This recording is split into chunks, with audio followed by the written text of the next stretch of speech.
If you guys like shooter games and you are playing them in December 2019, then you are probably playing Call of Duty. In fact, you probably had no idea that Terminator Resistance launched on December 10th on PC and console. To be honest, I heard about it, saw a review that said it was pretty mediocre, and then proceeded to forget about it entirely. That is until last week, when I was researching online review culture and came across a huge discrepancy in critic reviews and user reviews for this game. Generally speaking, users tend to be more critical of games, smashing that 0 out of 10 score on Metacritic and other sites in protest of bad bugs or misleading advertising. However, Terminator Resistance has a 9 out of 10 on Steam user reviews and an 8 out of 10 on Metacritic from well over 100 user reviews. Now, I don't need a big excuse to try out a Terminator game. Terminator 2 is my favorite movie of all time, and if anything builds upon that narrative in an interesting way, well, then I'm in.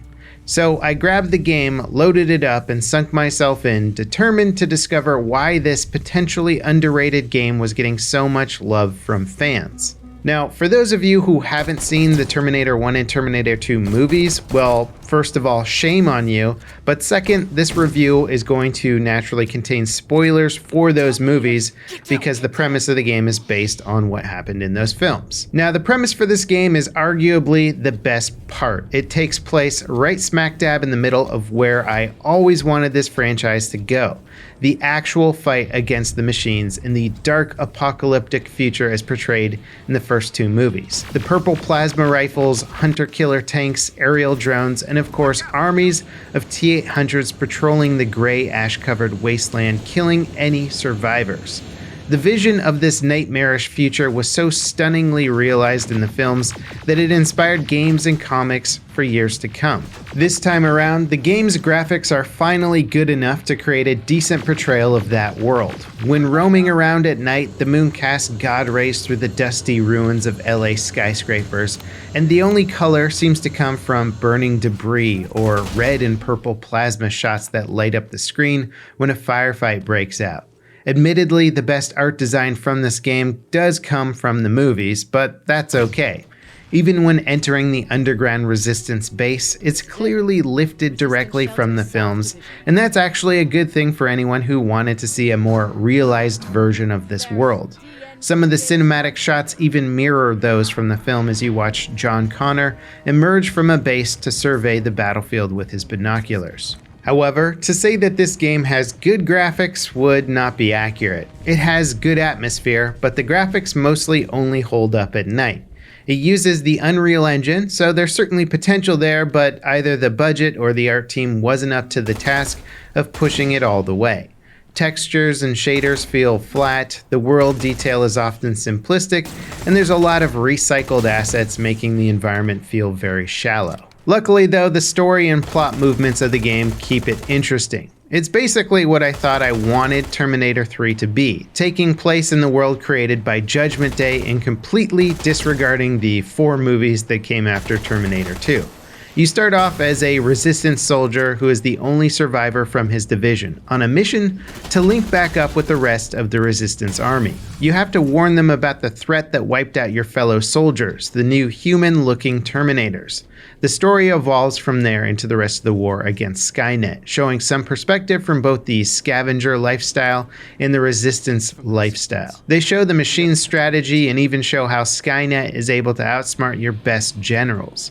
Naturally, time travel crops up as well, and I think that the game handles it pretty well considering that the movies themselves created a paradox in the first place. Of course, a lot of the problem areas in this game come from actually selling these ideas to me. One of those problem areas is the dialogue, voice acting, and facial animations. It's not good. I'm all for good character development, but some of these dialogue trees go on forever and turn out to be super boring. Most of the lines are extremely cliche, and a lot of the conversations seem to happen in this awkward close-up shot of really unconvincing facial animations. I was streaming the game while playing, and someone made the comment that Half-Life has better facial animations, and I have to agree, Half-Life 2 had better facial animations and more naturalistic ways of delivering conversation. 2-foot away, minute-long interactions about how you lost loved ones during the war just feels forced awkward and has no natural lead-ups. The worst, or should I say climax, of the bad facial animations is during the game's love scenes. That's right, you're basically Geralt of the Apocalypse with the opportunity to bed some of the hot chicks in the game. And yeah, I'm gonna call them hot chicks because they all have seemingly perfect complexion in a world with no running water, yet still find time to do their makeup and find low-cut shirts to attract the local apocalyptic rapists. The women who you're not supposed to sleep with in the game actually seem like they're real people in the apocalypse, but the ones that you have the option to bed somehow found all the right makeup and eyeshadow techniques so they could look good in combat. It's very obvious and somewhat breaks the immersion of the world. We're an hour and a half in here and we've already bedded 2 women. Yeah, it just gets too much testosterone from killing all those robots. You know what really gets me going? People who haven't bathed in years. Is it doing an acoustic guitar version of the Terminator soundtrack right now?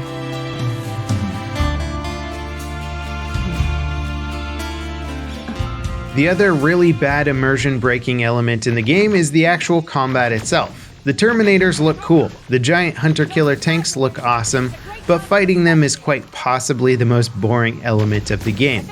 Combat sucks. Ironically, the world's most powerful AI, Skynet, is also the world's worst video game AI. Everything just essentially walks towards you and shoots. Sure, you could argue that this is how Terminators are supposed to fight, but my god, is it boring and completely non-challenging. I was recommended that I play the game on the hardest difficulty to try and make it more engaging, and while that does put you in a situation where you can die very quickly, the gameplay itself was still painfully easy. And as if the AI weren't predictable enough, you also have what are basically wall hack goggles. At any time you can hit V and turn on your Ultra Vision that lets you see all enemies around you, even through solid objects. So Terminators, who can be quite lethal in close quarters, basically never have the opportunity to sneak up on you. Removing these goggles from the game would have probably made it feel a little more surprising at the very least, and I could easily see this being one of those dumb producer decisions wanting to make the game easier for, I don't know, children or people who have never played a video game before. The robots also don't communicate with each other. Like, if a scouting drone spots you, it just fights you instead of calling for backup or sending local robots in your direction. I remember playing the latest Ghost Recon game where getting spotted by certain scouting drones could bring the wrath of elite robots and soldiers, and so you really had to try to not get spotted. That could have been a cool mechanic here, yet the AI is somehow not interconnected. Basically, you could pick any single-player video game over the past 10 years and it would probably have more interesting enemies than this game does. Without a doubt, the combat is the worst part of Terminator Resistance, which really sucks since that should be one of the biggest draws.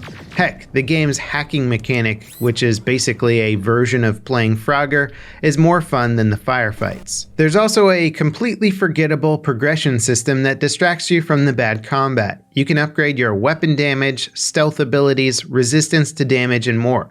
But it pretty much feels out of place, or rather there isn't an explanation. Like, it doesn't show you getting better armor or something to indicate damage resistance, you just get damage resistance, because progression, I guess, that's the reason. Then there's also crafting, hacking, lockpicking, weapon modding, and it's all extremely boilerplate, ripped off from other games and uninteresting. Sadly, without the Terminator story, this game would be completely boilerplate, uninteresting in every way. However, I'm oddly glad that I played it because the story is actually good. Also, seeing things like an HK tank blasting enemies away with purple plasma cannons while aerial drones come crashing down in balls of fire was exactly what I wanted from a Terminator video game. It's weird to me that none of the films realized that this was the natural progression of the narrative, or they tried to do a spin on it like with Terminator Salvation, but in doing so managed to kill off the magic of the franchise. The story writers of this game made something that is fun for fans of the franchise, and the game developers did enough visually to make it believable, but that's really the only silver lining here. I was hoping for a real diamond in the rough based on user reviews, but I think a lot of it is just nostalgia reviews far outweighing bad game design. Or perhaps the complete lack of anything decent in the Terminator franchise since the early 90s has made people soft to a game that reminds them of when the Terminator franchise was good. Anyway, at a $40 price point, this certainly isn't a game I would recommend. But if you're a big fan and always wanted that Skynet war with purple plasma rifles, this is probably the best you're gonna get. It'll make a decent bargain bin game someday. I hope you guys enjoyed the review. Thanks for watching. If you did like it, give me a like. Don't forget to subscribe. And I'll see you next time. This is LevelCap, signing off.